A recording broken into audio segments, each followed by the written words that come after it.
welcome our blood viewers to RTD's News English edition. As usual, we bring to you the major and top highlights of tonight.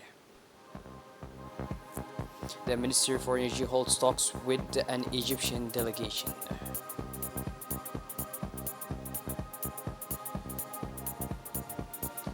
And on the international scene in Palestine, the Israeli army launched a large-scale and unprecedented offensive against the Nusayr camp. Those were the major and top highlights. Welcome back to our newsroom, our beloved viewers.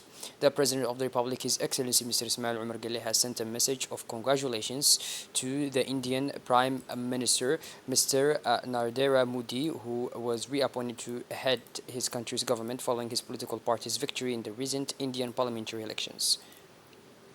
Through its renewal of confidence in your political party and consequently in your reappointment as head of your country's government, the Indian people have undoubtedly chosen experience over improvisation, wrote President Guelleh in the telegram sent to Mr. Modi.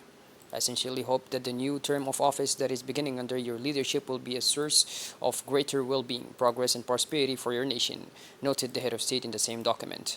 The Republic of Djibouti is delighted with the quality of the ties of friendship and cooperation it shares with the Republic of India and will never cease working to strengthen these privileged relations. The President of the Republic also indicated, returning his warm congratulations to Mr. Modi. Yesterday morning, the Ministry of Health, Dr. Ahmed Roble, presided over the closing ceremony of the workshop to validate the National Cancer Control Strategy at the Kempinski Hotel. The ceremony was attended by Mr. Mohammed Ali Mohammed, Secretary General of the Ministry of Health, the representative of WHO office in Djibouti, the UNICEF representative, the Director of Priority Health Programs, and Dr. Awali Ahmed Awali, Coordinator of the Cancer Control Program. With the aim of strengthening the fight against cancer through high-impact public health interventions, the Ministry of Health, through the Directorate of Priority Health Programs, has drawn up a strategic plan for the fight against cancer in the Republic of Djibouti. The validation of this document took place on Thursday, June 6th in Djibouti, with the participation of some 50 stakeholders from hospitals, civil society, international organizations, and regional health officials. This new national cancer control strategy will promote access to anti-cancer drugs and treatments, develop and validate cancer research programs, organize preventative cancer control activities, inform and sensitize the population in general and people at risk in particular, and issue recommendations on best practices for the optimal management of cancer cases.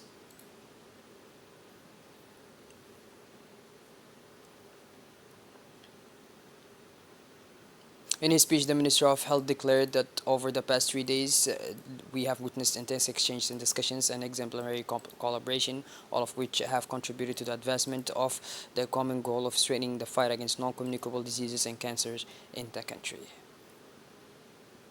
The Minister of Energy in charge of Natural Resources, Mr. Yunus Ali Gede, yesterday laid the foundation stone of the future football field and the headquarters of the Arta Football Club. The event, which took place a few meters from the military academy, saw the presence of high-ranking personalities.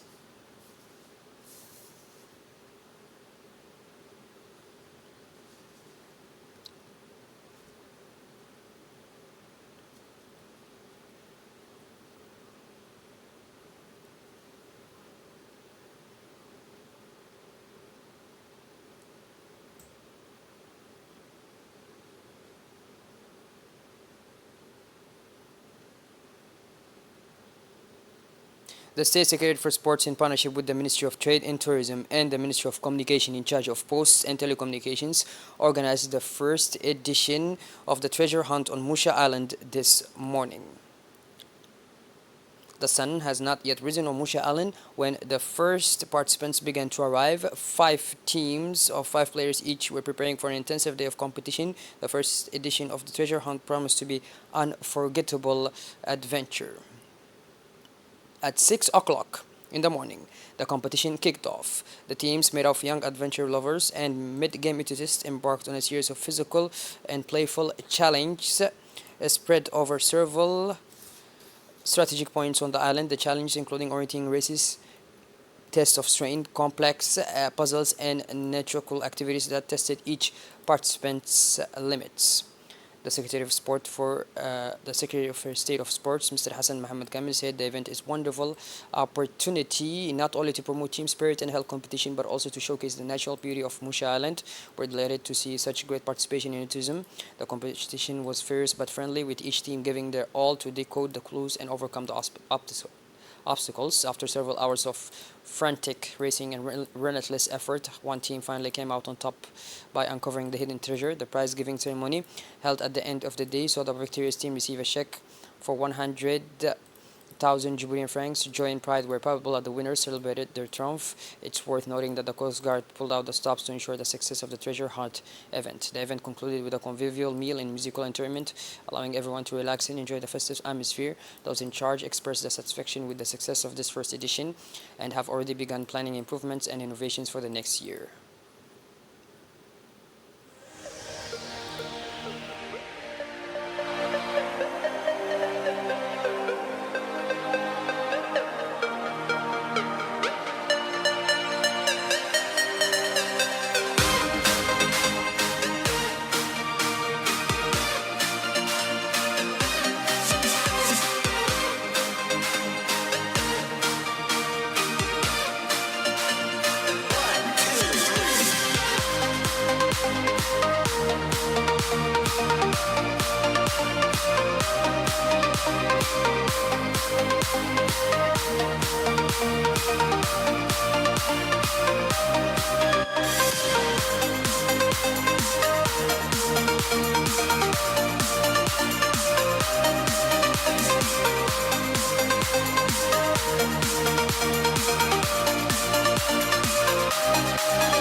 An exceptional ceremony to distribute training equipment took place today in Dakhil, marking a significant step forward in the region supporting development. The event organized by the president of the Dakhil First Division Club, Mr. Mehdi Mumin, was attended by a number of local sports personalities and stakeholders.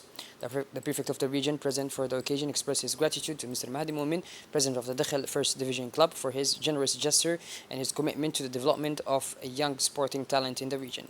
This is the first time we've seen such an initiative in Dakhil. The training equipment will greatly contribute to improving the performance of our young athletes. The ceremony was also attended by the Vice President of the Dakhil Regional Council, the Deputy Director of the Secretary of State for Sport, the President of the Regional League, and local and customary authorities. League teams, women shopkeepers, and representatives of sectoral ministers were also present. This initiative is part of the 5-year strategy plan put in place by Mr. Mahdi Mumin. The strategy aims to improve sports infrastructure, build the capacity of coaches and referees, and to enable all young people to improve and become competitive.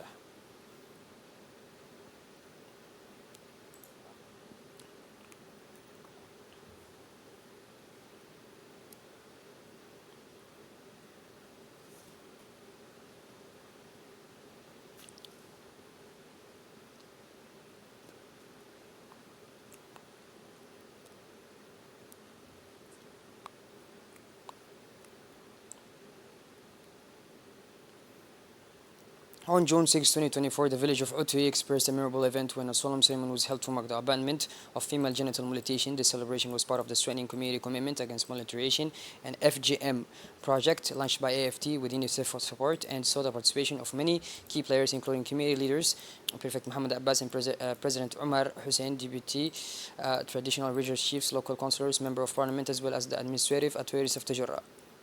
The eloquent speeches by the officials reaffirmed their strong support for the initiative and stressed the crucial importance of re-announcing FGM for the well-being of dignity of women and girls in the region.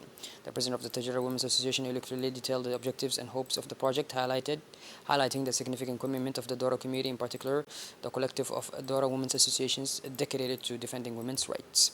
In her closing speech, she reminded the audience that abandoning FGM requires total commitment and the assumption of responsibility to the entire community. To succeed, this struggle must go beyond individual efforts to become a collective movement in which every individual plays an active role, she declared.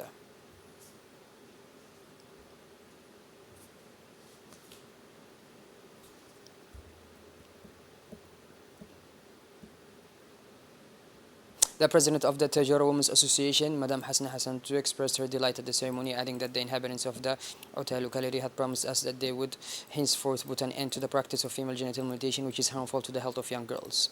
I would like to thank the women of AFT who participated massively in the organization of this ceremony, as well as the donors, UNICEF, a key partner in the development of our activities, and all those who participated in any way in the success of this ceremony. For his part, the deputy, a native of the Dora region, explained that female genital mutilation is a tragedy that must be fought continually, and it affects the health of young girls and women during childbirth. Organization of the training workshop and closure of the activities of the project fighting against gender-based violence in Djibouti. The Obokhi Association has closed the training workshop on gender-based violence and female genital mutilation.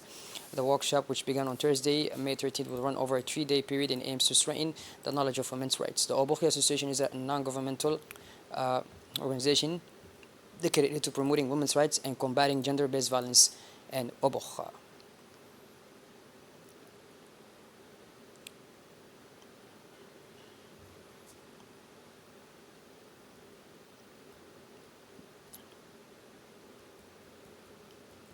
The Djibouti Karate Federation is proud to announce that its athletes won prestigious medals at the East Region Africa Karate Championship held from June 6 to 9 in Madagascar. In a remarkable display of skill and determination, our competitors shone in their respective categories. We are delighted to share that we won the silver medal in under 60 kilograms category Munir Ismail Mahmoud and the bronze medal in the number 67 category Asim Adnan Said. This victory is the result of hard work, rigorous training, and an unwavering passion for karate. The Federation would like to express its deepest gratitude to the Secretariat in charge of sports, the National Olympics, your commitment to our athletes of our contribution to the promotion. Shifting towards the regional scene now, different parts of the Somali community can work together to stop fake news and came into conflict. Somali's Minister of Information organized this meeting, which is important for Somalia at the moment, giving the spread of fake news and people using social media to incite the public, especially tribes. Somali's Minister of Information, Dawood Al-Sejama, opened the conference scheduled to take place over 2 days in Mogadishu, explaining its importance for Somali voices. Government officials, military officers, journalists, experts in various sectors of society were invited to the meeting, after which a debate was held under the title The Impact of Fake News and Income into Conflict on Peace and Stability. Shifting towards the international scene now, on Saturday, the Israeli army launched a large-scale and unprecedented offensive against the Nusrat refugee camp and other areas of the Gaza Strip. In a brief statement on X, the Hebrew army said it has launched an offensive against infrastructure in the Nusrat region. The privately owned Hebrew daily Yedioth Ahronoth described Tel Aviv's large-scale offensive against the Palestinian camp on Nazareth as unprecedented. The Israeli media outlet Walla also reported the Israeli military aircraft pounded the town of Dar al-Balah at the Nusrat camp, while the Israeli Navy bombarded the outlying areas of the Gaza city. In the early hours of Saturday, various sectors of the Palestinian enclave were shelled by the Hebrew army.